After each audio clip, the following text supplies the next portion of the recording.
Shalom, sahabat Shalom saudara. Puji nama Tuhan. Pagi hari ini kita akan belajar tentang huruf apa? Lamed. Pintar saudara. Ya. Saya pikir nanti lama-lama saudara pasti lebih hafal alfabet Ibrani ya. Dan saudara jauh lebih pintar saudara dari orang-orang Kristen pada umumnya. Karena saudara sering mendengar istilah-istilah di dalam bahasa Ibrani. Baik, saudara, kita belajar tentang kedalaman makna huruf lamed. Nah, ini hurufnya seperti ini ya, begitu. Nah, itu huruf lamed. Oke, baik.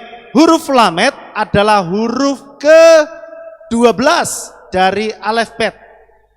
Huruf lamed memiliki nilai numeriknya 30.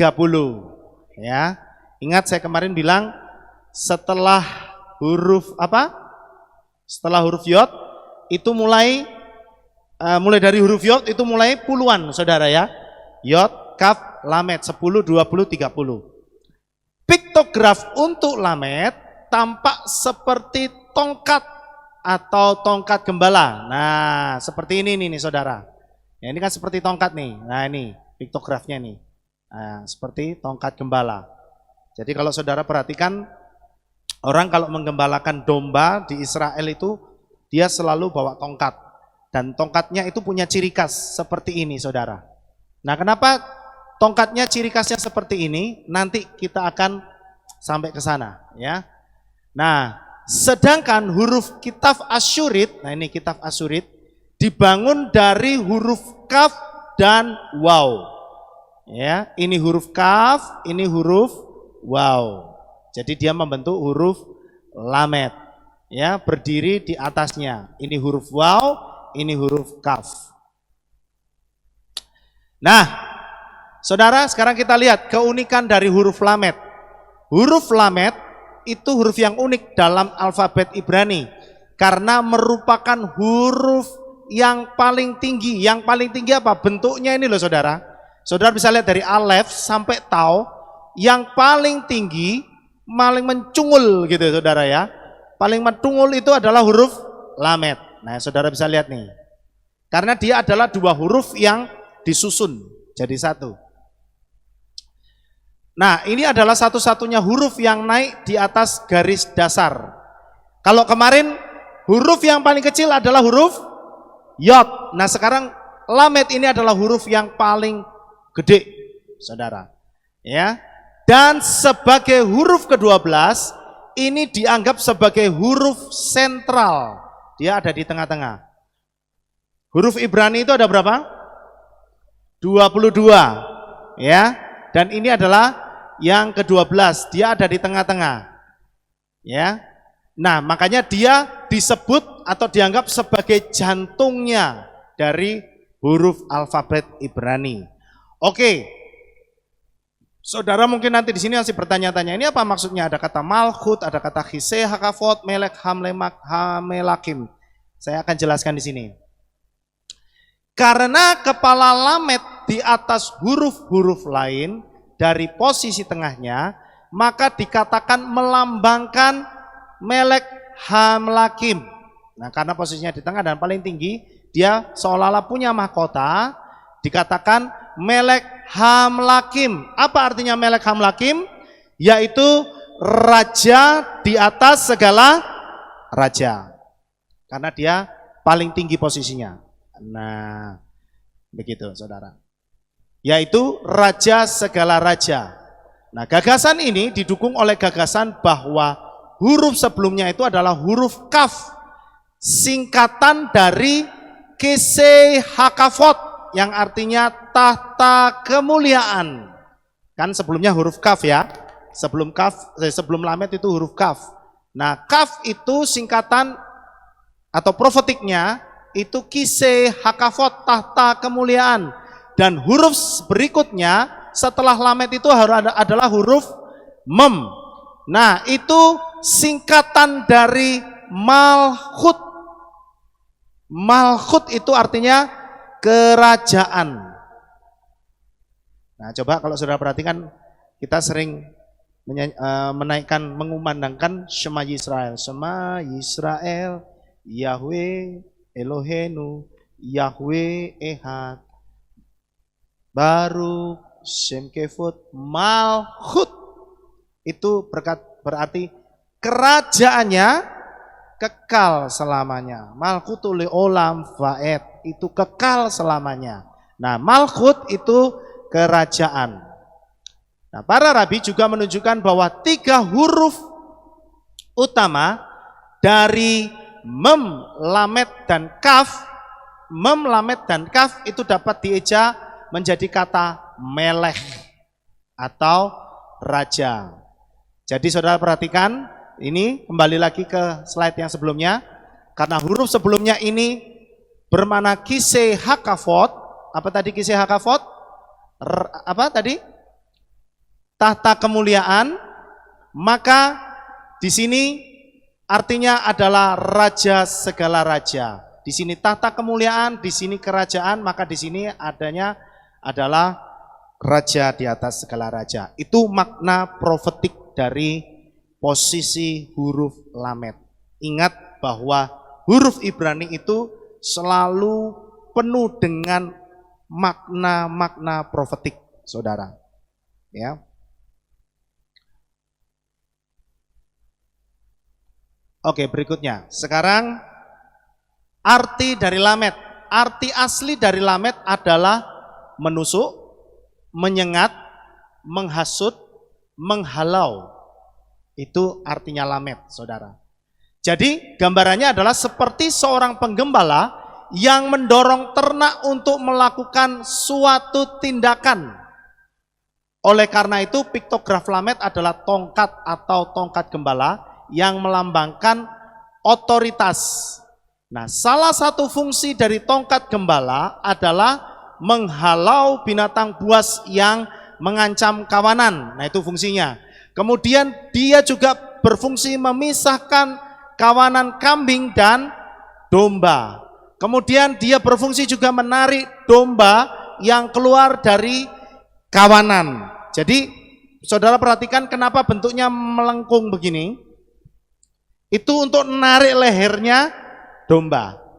Jadi begitu ada domba yang keluar gitu ya. Gembalanya tahu, dilihat, oh di belakang ada yang keluar nih. Dia kejar, tarik, ayo balik.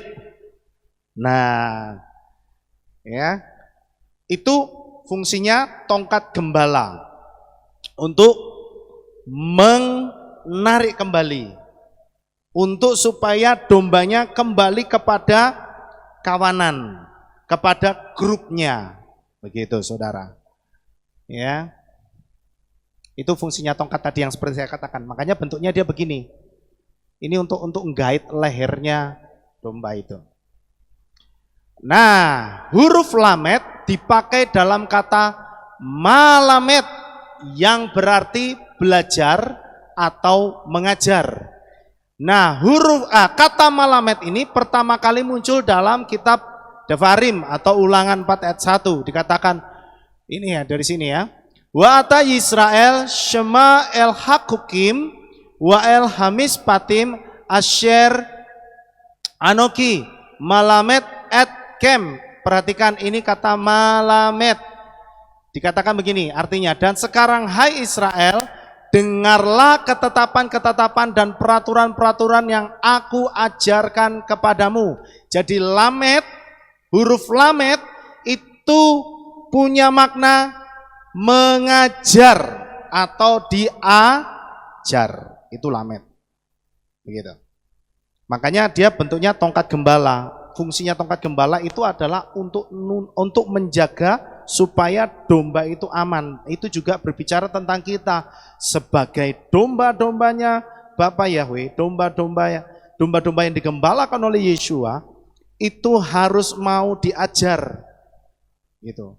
Diajar itu digambarkan dijaga pakai tongkat gembala. Begitu. Dalam hal ini kita dapat melihat bahwa hal terpenting dari urusan belajar adalah mengenal Torah. Jadi hal yang terpenting ya di dalam urusan belajar itu sebenarnya adalah induknya belajar mengenal Torah. Kenapa belajar mengenal Torah? Karena Torah itu adalah induk dari segala buku pengetahuan yang ada di dalam dunia ini. Amin, saudara. Dan Torah itu adalah, saya pikir, buku yang tertua kali ya. Karena semua pengetahuan berasal dari Torah. Karena Lamed adalah huruf Ibrani yang tertinggi, itu berarti menunjukkan sesuatu yang paling menonjol. Dan Lamed yang berarti belajar, maka pusat perhatian kita pada sumber dari semua pembelajaran, yaitu Torah itu sendiri. Begitu saudara. Makanya kalau anak-anak Bapak Yahweh, jemaatnya Bapak Yahweh tidak bisa diajar, itu bukan domba namanya. Nah, itu namanya kambing, ya. Karena domba itu sifatnya selalu nurut, saudara. Selalu nurut. Sekali dia tidak nurut, itu yang Yesus gambarkan. Domba itu bisa jatuh ke dalam jurang. Itulah sebabnya kita itu kenapa digambarkan sebagai domba. Karena kita itu sangat bergantung kepada gembala kita. Amin, saudara. Nah, ketika kita bergantung kepada gembala kita, maka percayalah gembala kita itu akan selalu membawa kita kepada padang rumput yang hijau dan air yang bersih, gitu, untuk bisa diminum, begitu. Tapi kalau domba itu jadi nggak nurut, maka yang ada adalah dia akan diterkam oleh binatang yang buas.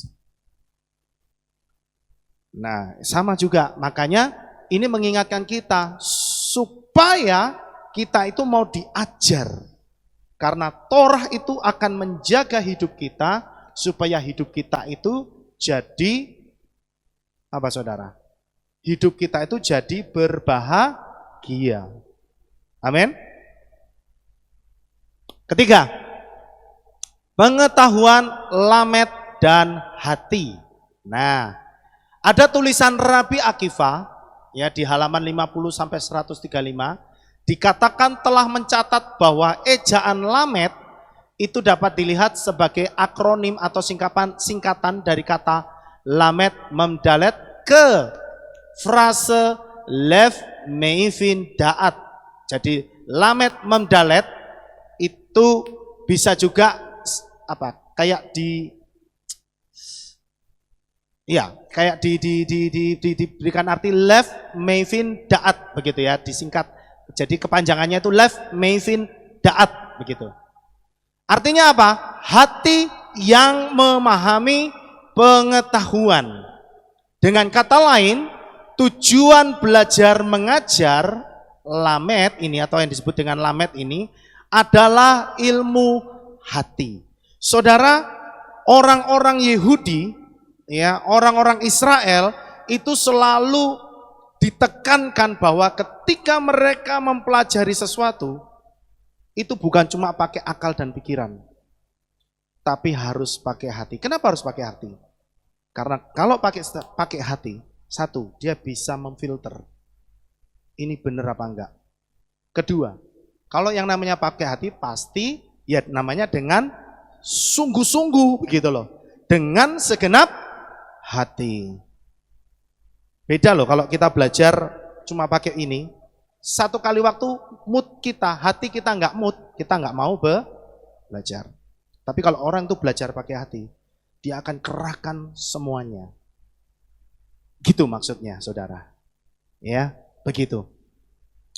Nah, itulah sebabnya Lamed itu mewakili tentang keunggulan pembelajaran dan pemahaman di hati dari orang Yahudi.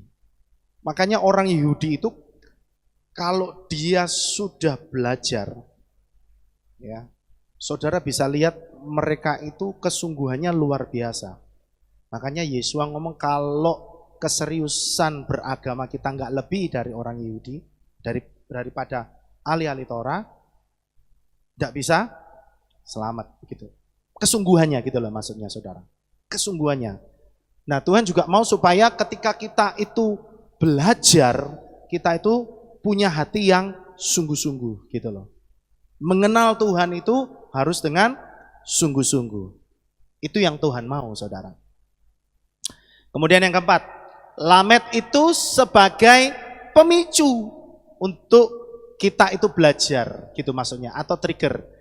Belajar Torah dalam tradisi Yahudi bukanlah tujuan akhirnya, tetapi harus memacu sampai pada tahap seseorang untuk bertindak atau praktek gitu maksudnya.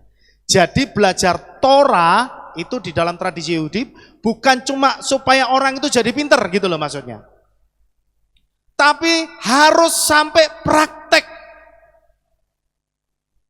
Ya. Itu adalah tujuan akhirnya. Jadi tujuan akhirnya bukan supaya orang itu bisa pinter gitu, bisa ngelotok, bukan cuma sampai di situ. Tapi harus bisa sampai mempraktekkannya. Jadi saudara, ini diambil dari Talmud ya, Pirkei Avot pasal 1 ayat 7 tertulis, belajar bukanlah tujuan akhir, melainkan perbuatan. Jadi ini maksudnya belajar tentang Torah gitu ya. Demikian juga dalam Pirkei Avot 4 ayat 6, orang bijak Yahudi menulis, ini maksudnya orang bijak ini para rabi-rabi itu saudara. Ya. Rabi Yismael bar Rabi Yose berkata, orang yang mempelajari Torah, jadi orang yang mempelajari Torah untuk mengajar, diberi sarana untuk belajar dan mengajar. Dan orang yang mempelajari Torah untuk melakukannya, diberi sarana untuk belajar dan mengajar, dan untuk menjaga dan melakukannya. Dengan kata lain, seorang talmid sejati, talmid itu murid. Ya, talmid itu murid. Seorang murid sejati bukanlah orang yang hanya pintar berteori tanpa perbuatan yang benar yang menyertai pembelajarannya. Nah, ini bisa kita lihat di dalam Yakobus pasal 2 ayat 20. Iman tanpa perbuatan adalah mati, saudara. Jadi kalau belajar Torah, belajar tentang kebaikan dan kebenaran, tapi tidak pernah melakukannya, itu sama saja dengan gong yang dipukul. Bunyinya cuma gung, tapi tidak ada wujudnya gitu. Cuma suara tok begitu saudara. Nah, jadi saudara, dari sini kita bisa lihat bahwa seseorang yang belajar tentang kebenaran firman Tuhan, maka dituntut untuk bisa melakukannya. Ya, para rabi bijaksana mengatakan bahwa dunia itu berdiri di atas 3 hal. Kemarin sudah sempat saya singgung juga, ini muncul lagi. Yaitu Torah, di atas Torah, kemudian harus ada penyembahan, dan perbuatan cinta kasih. Nah ini prakteknya begitu loh maksudnya. Dunia ini bisa eksis, dunia ini bisa ada, dunia ini bisa berjalan sampai hari ini, karena sebenarnya ada 3 hal itu. Kalau tidak ada 3 hal itu, maka yang ada adalah chaos. Yang ada adalah kekacauan, saudara. Itulah sebabnya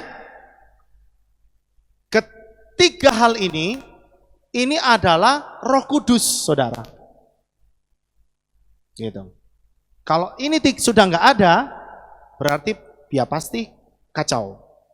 Makanya kenapa dikatakan ketika Roh Kudus itu kembali, orang-orang yang percaya kepada Bapa Yahweh di dalam Yeshua HaMashiach juga ikut kembali, karena dunia itu pasti kacau. Pasti kacau. Tidak ada lagi peraturan, tidak ada lagi cinta kasih, tidak ada lagi orang yang mencari Tuhan. Gitu. Ya. Nah, dalam hal ini kita dapat melihat bagaimana kata lamet dihubungkan dengan kata malamat yang tadi saya katakan dalam Devarim Ulangan 4 ayat 1, ya, Devarim atau Ulangan 4 ayat 1 menggambarkan sebuah tongkat yang digunakan untuk memaksa seseorang bertindak, begitu. Ya, mungkin saudara masih agak bingung di sini. Saya akan baca ayatnya, Ulangan ayat 41 itu membuktikan bahwa ketika Bapak Yahweh ngomong, Bapak Yahweh mau supaya orang Israel itu melakukannya, begitu. Ya. Yuk kita sama-sama baca di dalam kitab Ulangan 4 ayat yang pertama. Dikatakan begini, dan sekarang hai Israel, dengarlah ketetapan-ketetapan dan peraturan-peraturan yang aku ajarkan. Ajarkan itu berarti malamat. Ya. Yang aku ajarkan kepadamu, berikutnya mengatakan supaya kamu lakukan. Jadi sifatnya bukan wacana, tetapi adalah sesuatu yang Tuhan mau supaya orang Israel itu lakukan.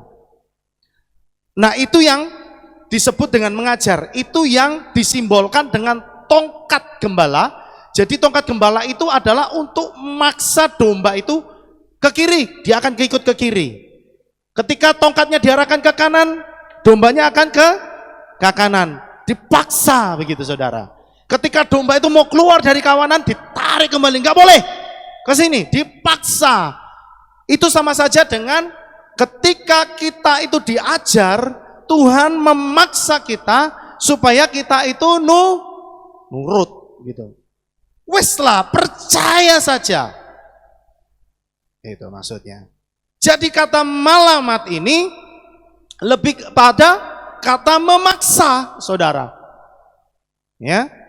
Jadi, saudara, seperti seorang gembala yang bijaksana mengajar untuk memaksa kita melakukan perbuatan yang baik sehingga kita dapat hidup dengan bahagia. Itulah maksudnya. Sampai di sini saudara masih bisa mengikuti saya? Oke.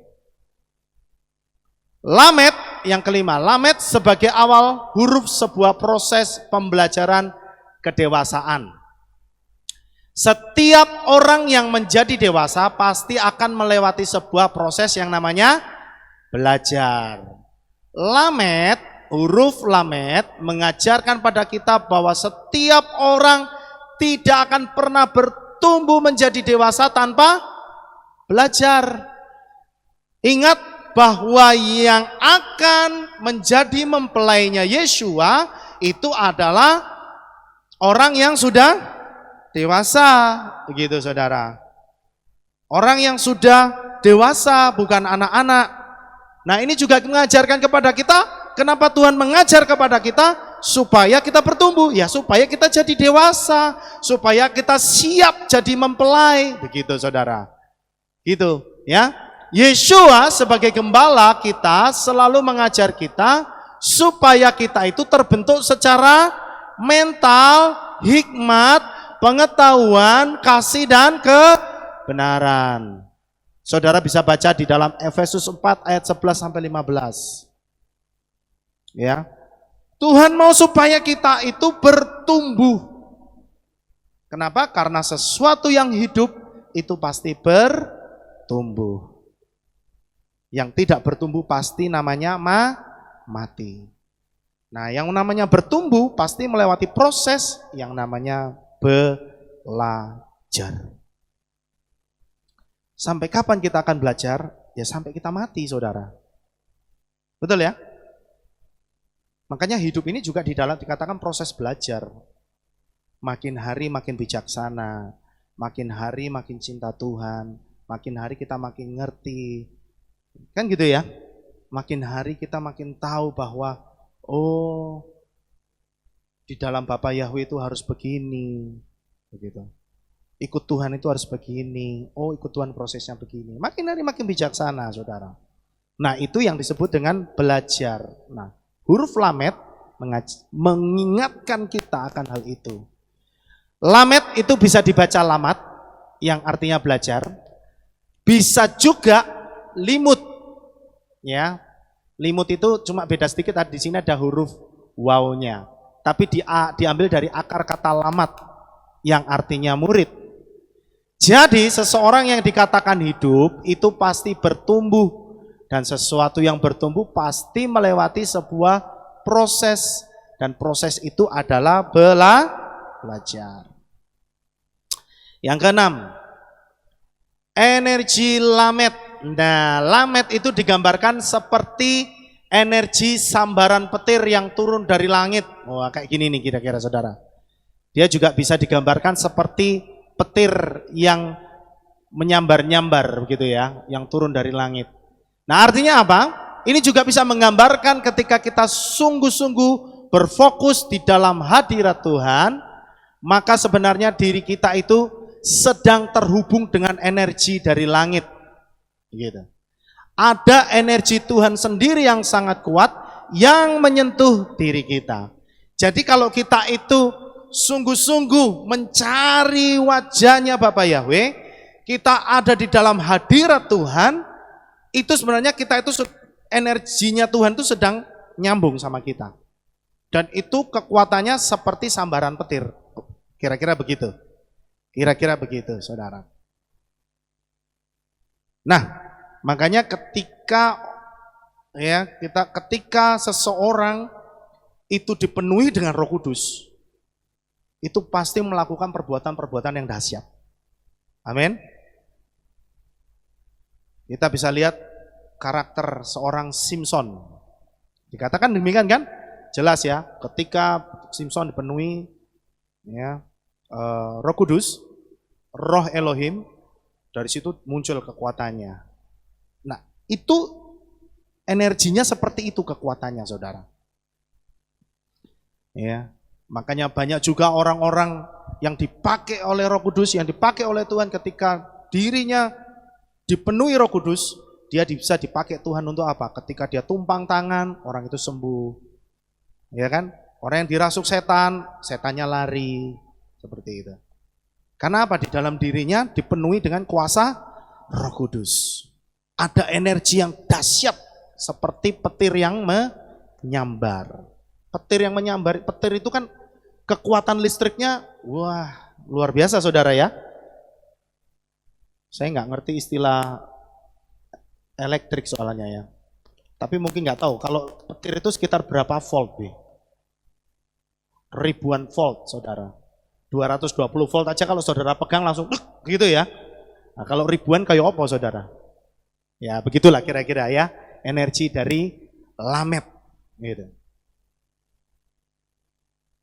Kemudian yang poin yang ketujuh, lamet, hubungan antara lamet, Yisrael dan Amshegulah. Apa itu? Begini saudara, kata Yisrael itu dimulai dari huruf apa? Yod. Betul ya? Yisrael itu dimulai dari huruf Yod, huruf yang terkecil. Diakhiri dengan huruf Lamet, huruf yang terbesar. Jadi maksudnya apa? Profetiknya begini loh. Yisrael itu sangat bergantung kepada Bapa Yahweh, begitu loh maksudnya. Yisrael itu digambarkan sebagai sesuatu atau bangsa yang kecil, tapi dia bergantung kepada sesuatu atau oknum yang sangat besar atau yang terbesar. Seperti itu saudara. Ya. Kata Yisrael itu menunjukkan bahwa bangsa Israel, bangsa yang kecil, itu sangat bergantung kepada Bapa Yahweh. Ini, ya. Dalam Shemot atau Keluaran 19 ayat 5, para ahli Torah menulis lamet yang sengaja berukuran besar dan yod yang sengaja berukuran terlalu kecil tepat di samping satu sama lain. Nah, ini ada kata li.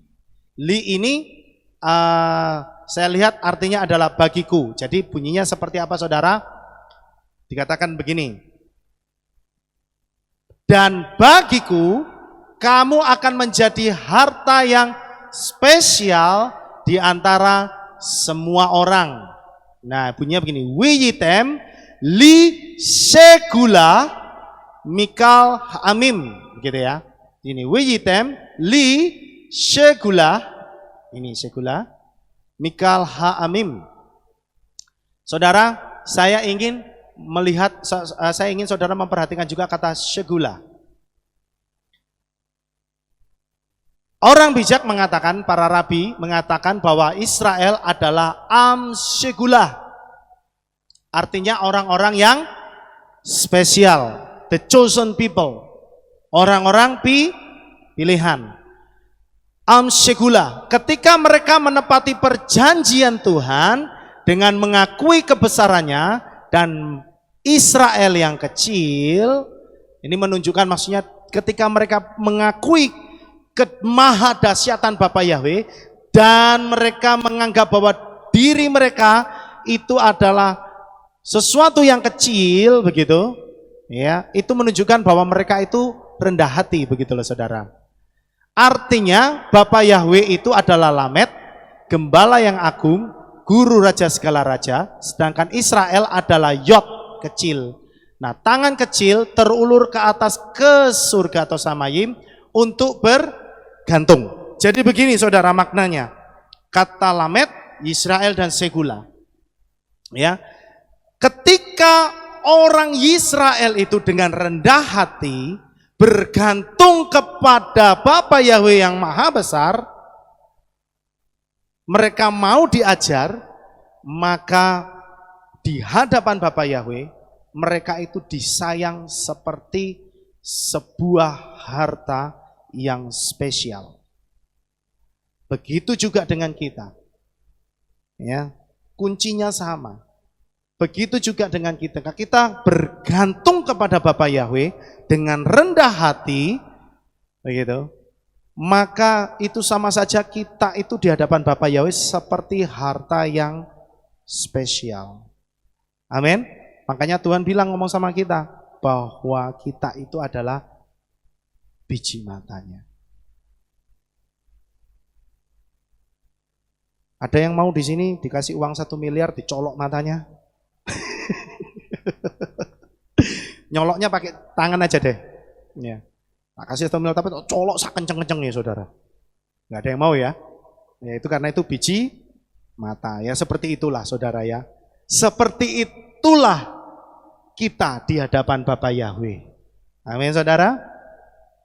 Nah, ketika kita memiliki hubungan dengan Tuhan dan memposisikan diri kita adalah kecil di hadapannya dan Dia yang maha besar serta melakukan Torahnya, maka kita adalah harta yang spesial, segula. Nah, beberapa terjemahan di dalam kitab suci mengatakan harta yang berharga. Tetapi segula itu artinya bukan yang berharga. Tapi segula itu lebih kepada sesuatu yang disayangi, harta yang disayangi, harta yang unik, yang antik, yang spesial, langka, tidak ada duanya. Jadi saudara, saya jadi tambah merasa bersyukur gitu. Karena saya ini di hadapan Bapa Yahweh nggak ada duanya. Saudara di hadapan Bapa Yahweh tidak ada duanya. Sampai sini paham enggak maksudnya saudara? Paham ya? Kalau sesuatu yang berharga itu belum tentu tidak ada duanya. Ya, emas itu berharga. Tapi emas banyak enggak? Banyak orang punya emas. Berlian pun banyak orang punya. Betul ya? Tapi kalau sesuatu yang tidak ada duanya, itu harganya pasti lebih tinggi dari emas dan berlian. Amin saudara? Karena mau cari di mana lagi? Enggak ada. Enggak ada duanya saudara. Jadi saudara dan saya itu di hadapan Bapa Yahweh bukan cuma harta yang berharga, tapi harta yang tidak ada duanya. Itu segula.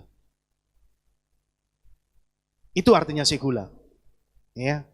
Jadi saudara, ayo kita harus semakin cinta sama Bapa Yahweh. Karena saudara itu dan saya tidak ada duanya. Kemudian Lamed adalah simbol pembelajaran.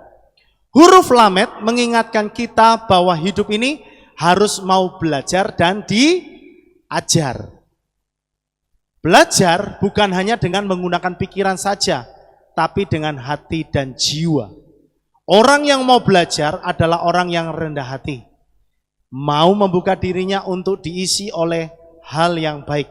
Karena dia menyadari banyak hal yang kurang dari dirinya. Orang yang mau belajar itu berarti dia melihat masih banyak hal yang kurang dari dirinya, makanya dia mau belajar. Orang yang mau belajar itu karena dia masih merasa bahwa dia banyak belum tahu. Makanya dia ingin tahu, saudara. Yesua seharusnya memiliki kepintaran lebih dari para rabi. Tapi Yesua tetap rendah hati untuk ikut belajar di sekolah para rabi sampai usia 30 tahun. Yesua, saya yakin dan itu pun ditulis ketika dia bertanya jawab dengan para rabi, para ahli Torah dibikin kagum, betul ya? Kenapa? Yesua itu yang dialah Yahweh sendiri, dialah Tuhan sendiri, ya tentu dia adalah yang maha tahu, dia yang maha pintar. Tapi dengan rendah hati dia tetap mau ikut proses belajar. Betul ya? Dia tetap mau ikuti proses itu, saudara, belajar. Gitu. Sampai usia 30 tahun baru dia memulai pelayanannya. Jadi belajar itu adalah menunjukkan sikap rendah hati, saudara. 9. Gematria dari Lamed. Huruf Lamed itu nilainya 30. Tetapi bagian penyusunnya waw dan kaf. Waw itu 6 dan kaf itu 20. Menghasilkan angka 26.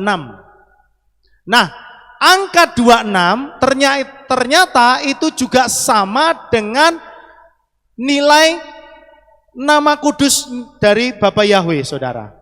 Saudara perhatikan, yod he waw he, itu yodnya 10, he-nya 5, wow-nya 6, he-nya 5. Kalau dijumlahkan berapa?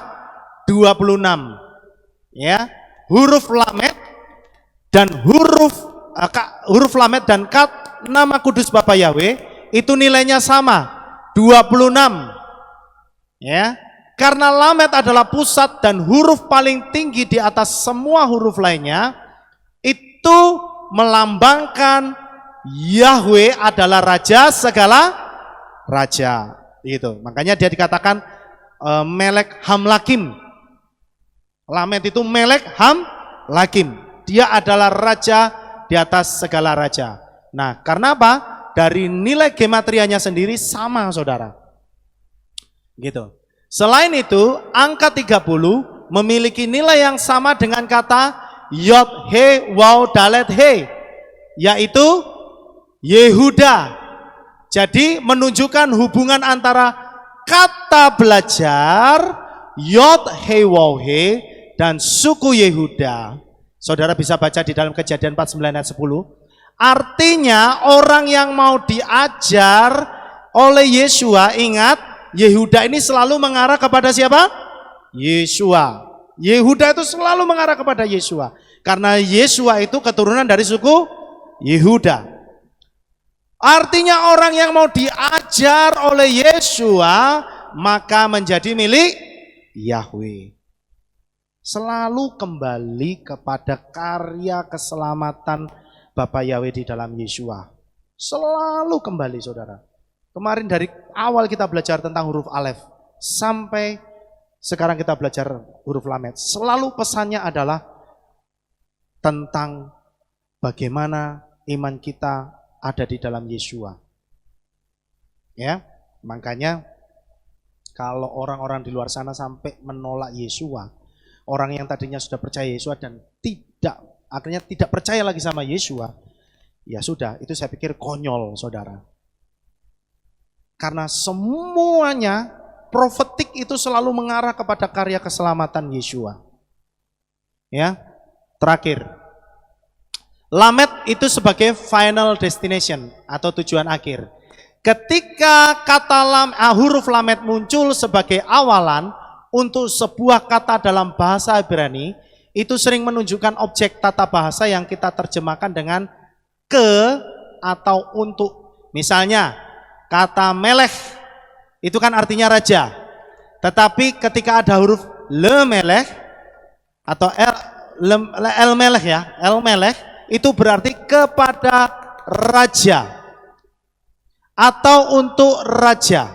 Dengan kata lain, lamet itu menunjukkan tujuan dari tindakan itu. Jadi begini maksudnya saudara, belajar Torah itu adalah sebagai media atau alat untuk cara untuk mencapai tujuan akhir.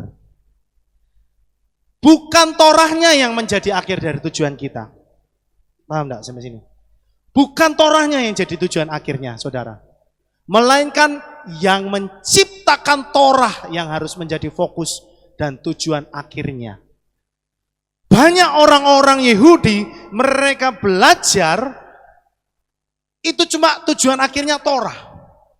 Banyak orang-orang percaya, atau orang-orang yang sekarang ini, yang katanya mengakar kepada orang-orang Israel, orang-orang Ibrani, kembali kepada Yudaism, mereka kembali kepada bagaimana mereka bisa pinter dalam Torah. Tapi prakteknya tidak pernah ada. Begitu. Padahal para rabi-rabi bijak Yahudi mengatakan tujuannya adalah supaya mereka praktek.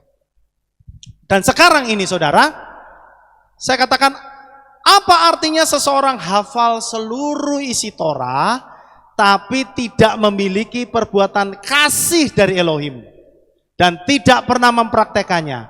Itulah yang disebut iman yang mati. Jadi bukan Torahnya tujuan akhir seseorang itu belajar. Maksudnya bukan cuma supaya orang itu jadi pinter, tetapi tujuan akhirnya adalah bagaimana orang itu semakin mengenal Bapa Yahweh. Amin.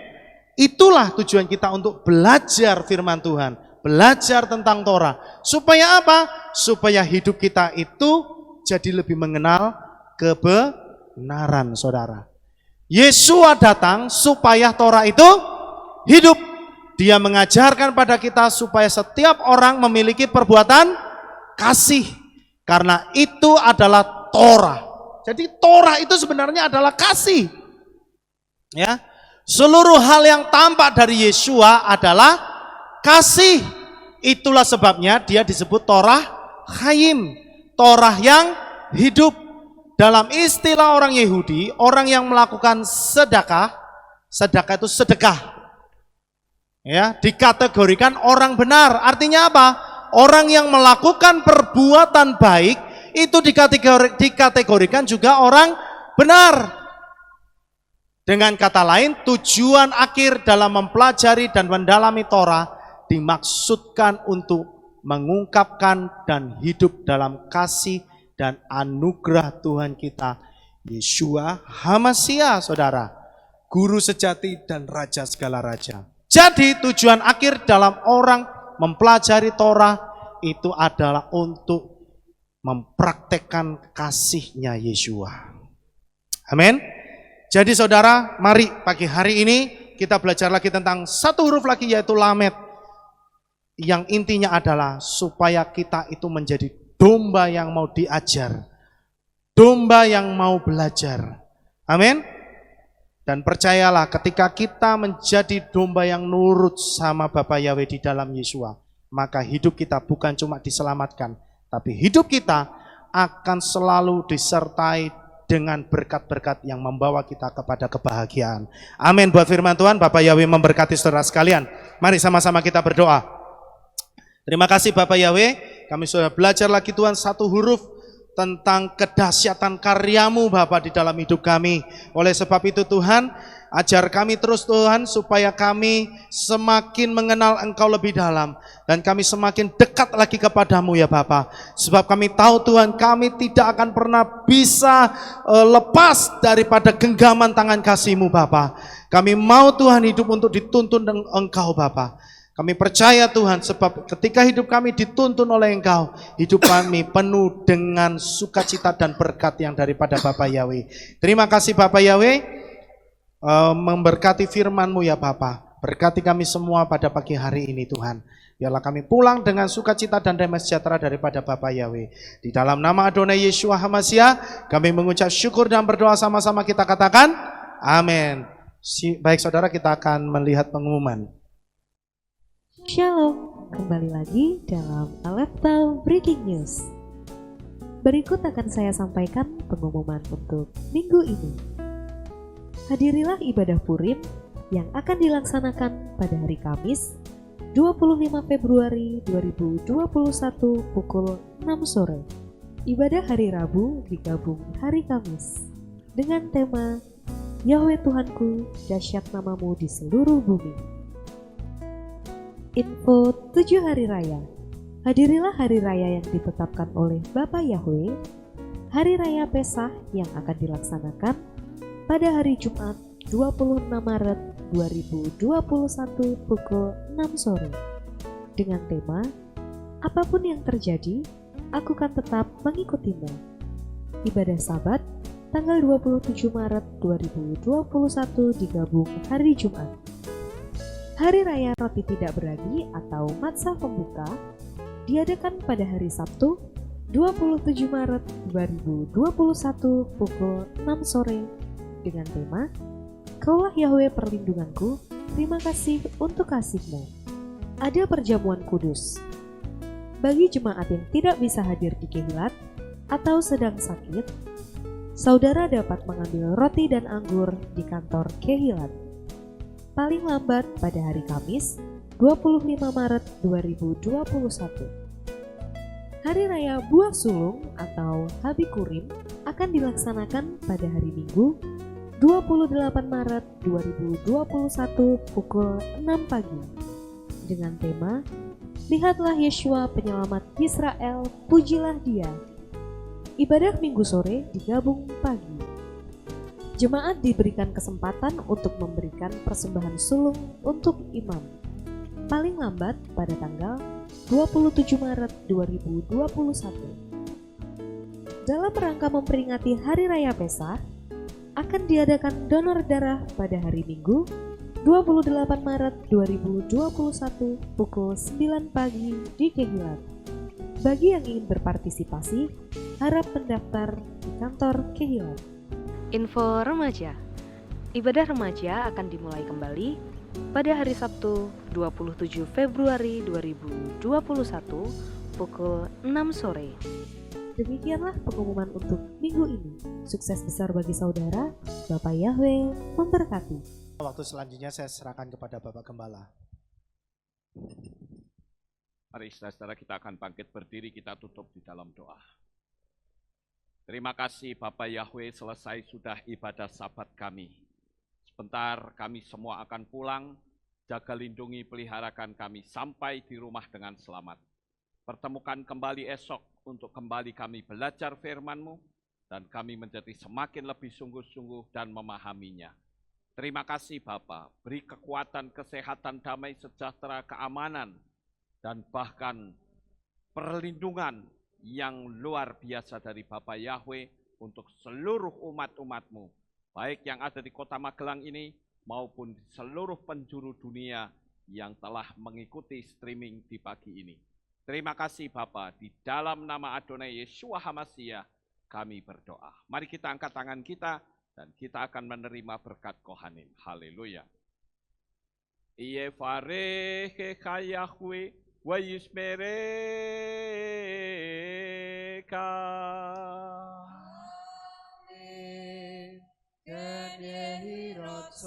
Yair Yahweh panau eleka. Wihuneka.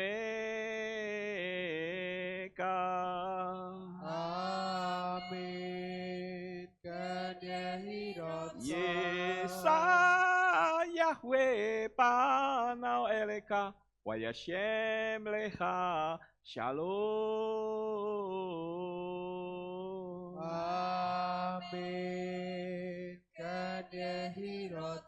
Baruk atabair ufaruk atabasadeh. Engkau akan diberkati di kota dan kau akan diberkati di ladang. Amin. Baruk peripit nih kau friatmat kau frifahem teka shekar alapeka wa esterotroneka.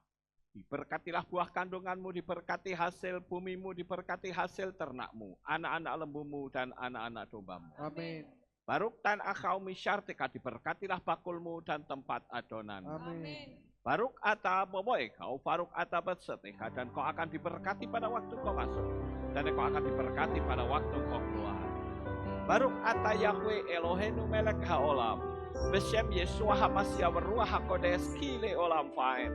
Kami sudah berdoa dan mengucap syukur. Haleluya.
Salam, selamat pagi, selamat pulang. Bapak Yahweh memberkati.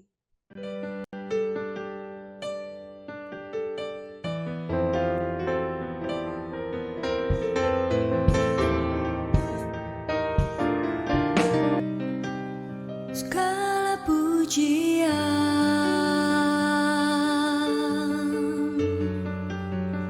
hanya untuk-Mu Tuhan, segala kehormatan